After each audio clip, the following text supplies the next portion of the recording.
ನಮ್ಮ ಅಕ್ಕನ ಬಗ್ಗೆ ನೀವು ಹೊಗಳ್ತಾ ಇದ್ರೆ ಸಂತೋಷದಲ್ಲಿ ನಂಗೆ ಮಾತೇ ಬರ್ತಿಲ್ಲ ಆಂಟಿ. ನಿಜನೇ ಅಮ್ಮ, ಗಂಗಾ ಬದುಕಿದಾಳೆ ಅಂತ ಆ ACP ಹೇಳ್ದಾಗ ನನ್ಗೆ ಮಾತೇ ಬರ್ಲಿಲ್ಲ. ನಿಮ್ಮಕ್ಕ ಯಾವಾಗ ಬರ್ತಾಳೋ ಅಂತ ನೀನು ಕಾಯ್ತಿದ್ಯಾ ಅಲ್ವಾ ನಿತ್ಯ? ಎಸ್ ಆಂಟಿ, ನಾನು ಸಂತೋಷ ಪಡೋ ಕ್ಷಣ ಯಾವಾಗ ಬರುತ್ತೋ ಅಂತ ವೇಟ್ ಮಾಡ್ತಾ ಇದ್ದೀನಿ. ಗಂಗಾ ಬರ್ತಿದ್ದಾಗೆ ಏನ್ ಮಾಡ್ತೀಯ ನಿತ್ಯ? ನನ್ ಜೊತೆ ಸೇರಿಸ್ಕೋತೀನಿ ಅಜ್ಜಿ, ಗಟ್ಟಿಯಾಗಿ ತಪ್ಕೋತೀನಿ, ಎಲ್ಲರೂ ಅಳೋ ಹಾಗೆ ಮಾಡ್ತೀನಿ.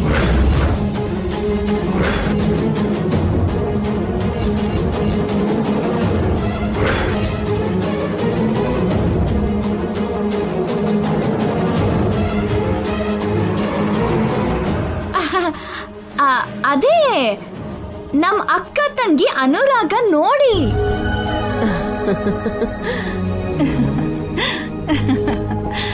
ಗಂಗಾ ಮಕ್ಕಳ ಜೊತೆ ನಿನ್ಗೆ ಒಳ್ಳೆ ಟೈಮ್ ಪಾಸ್ ಆಗತ್ತೆ ನಿತ್ಯ. ಹೌದೌದು,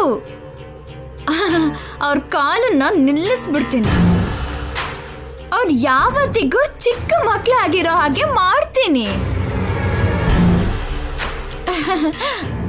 ಅವ್ರ ಏಜ್ ಸ್ವಲ್ಪನೂ ಜಾಸ್ತಿ ಆಗ್ದಿರೋ ಹಾಗೆ ಮಾಡ್ತೀನಿ. ಅಂದ್ರೆ ಅವ್ರ ಜೊತೆ ಸೇರಿ ನೀನು ಚಿಕ್ಕ ಹುಡುಗಿ ಆಗ್ತೀಯಾ ಅಂತ ಆಯ್ತು.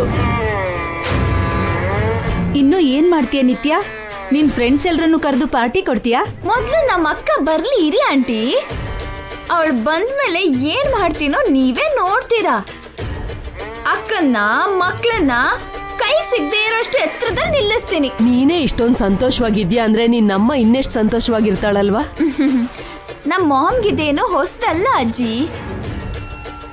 ಅಕ್ಕ ಹುಟ್ಟಿದ್ದಾಗೇನೆ ದೂರ ಆದ್ಲು, ಮತ್ತೆ ಹತ್ರ ಆದ್ಲು, ಮತ್ತೆ ದೂರ ಆದ್ಲು, ಇವಾಗ ಮತ್ತೆ ಹತ್ರ ಆಗ್ತಿದ್ದಾಳೆ. ಮಾಮ್ಗೆ ಈ ಫೀಲಿಂಗ್ಸ್, ಈ ಎಮೋಷನ್ಸ್ ಇದೆಲ್ಲ ರೋಟೀನ್ ಆಗೋಗಿದೆ. ಆ ರೋಟೀನ್ನೇ ಕಂಟಿನ್ಯೂ ಮಾಡ್ತಾಳೆ. ಗಂಗಾಗೋಸ್ಕರ ಎಲ್ರಿಗಿಂತ ಹೆಚ್ಚು ಆನಂದ ಪಡೋದು ಜೈನೇ ಕಣಮ್ಮ. ಗಂಗಾ ಅವನ್ ಜೀವನನೇ ಬದಲಾಯಿಸಿದಾಳೆ. ಗಂಗಾನ ಜೈ ತನ್ನ ತಾಯಿ ಹಾಗೆ ನೋಡ್ತಾನೆ. ಆ ಅಮ್ಮ ದೂರ ಆಗೋದ್ರು ಈ ಅಮ್ಮ ಹತ್ರ ಆಗ್ತಿದ್ದಾಳೆ. ಅಷ್ಟೇ ಅಲ್ವಾ ನಿತ್ಯ? Exactly aunty. ನಮ್ಮ ಮಾಮ್ನ ಎಕ್ಸಾಂಪಲ್ ಆಗಿ ನೋಡಿದ್ಮೇಲೆ ನನಗೂ ಅನಿಸ್ತಿರೋದು ಏನು ಅಂದ್ರೆ, ಯಾರು ಶಾಶ್ವತವಾಗಿ ದೂರ ಆಗಲ್ಲ, ಯಾರು ಶಾಶ್ವತವಾಗಿ ಹತ್ರ ಆಗಲ್ಲ.